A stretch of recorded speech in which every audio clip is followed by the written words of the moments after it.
रहा था। बस भयानक गर्मी और मौत जैसा सन्नाटा था। पर सबसे अजीब बात यह थी कि गांव के खेत में गड़ा वह लकड़ी का पुतला हर रात अपने आप एक कदम आगे बढ़ रहा था। इसलिए गांव में खौफ इतना था कि शाम ढलते ही लोग अपने अपने दरवाजे बंद कर लेते थे, क्योंकि किसी ने भी उस पुतले को वहां नहीं गाड़ा था। लोग कहते हैं वह एक रात अचानक जमीन फाड़कर बाहर निकल आया था, लेकिन एक रात गांव के उस सन्नाटे को एक दर्दनाक चीख ने चीर दिया। सुबह एक औरत की लाश उसके घर के बाहर पड़ी मिली। उसका शरीर बिल्कुल नीला पड़ चुका था, जैसे किसी ने उसके जिस्म का सारा खून चूस लिया हो। और उस दिन से रात होते ही गांव में कुत्तों के रोने की आवाजें गूंजने लगी। लोग डर के मारे रात भर सो नहीं पाते थे, क्योंकि हर रात उन्हें अपने बंद दरवाजों के बाहर से अजीब अजीब आवाजें सुनाई देने लगी थी। लोग अपने बच्चों को सीने से लगाए अंधेरे में थर थर कांपते रहते, लेकिन फिर भी सुबह होते ही किसी न किसी की लाश मिलती थी और उनके चेहरों पर डर साफ दिखाई देता था। इसलिए गांव वालों का डर अब भयानक दहशत में बदल चुका था। ऐसा लगने लगा था जैसे अगला नंबर किसी का भी हो सकता है। फिर एक दिन सब मिलकर सरपंच के पास आकर विनती करने लगे, ये सब कैसे रोका जाए।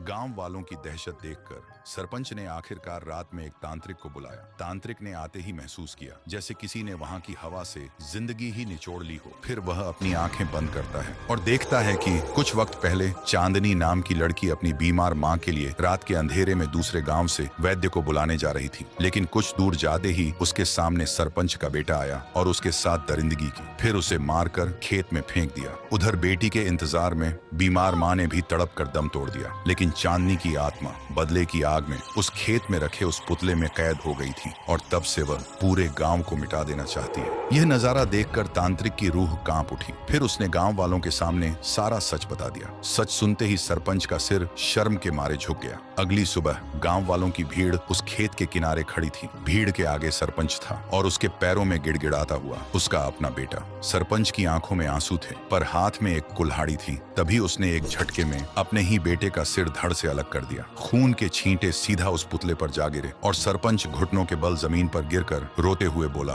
तेरा बदला पूरा हुआ चांदनी। इस पापी खून से अपनी प्यास बुझा ले और इस गांव को बख्श दे। तभी आसमान का रंग बदल गया और देखते ही देखते वह पूरा पुतला राख बनकर हवा में उड़ गया। उस दिन के बाद से कालमती गांव में मौत का सिलसिला तो रुक गया था, लेकिन उस खेत की तरफ जाने की हिम्मत आज भी कोई नहीं करता। तो दोस्तों, बुरे काम का अंजाम हमेशा बुरा ही होता है। आप अपने पाप दुनिया से तो छुपा सकते हैं, लेकिन ऊपर वाले से कभी नहीं छुपा सकते। कालमती गांव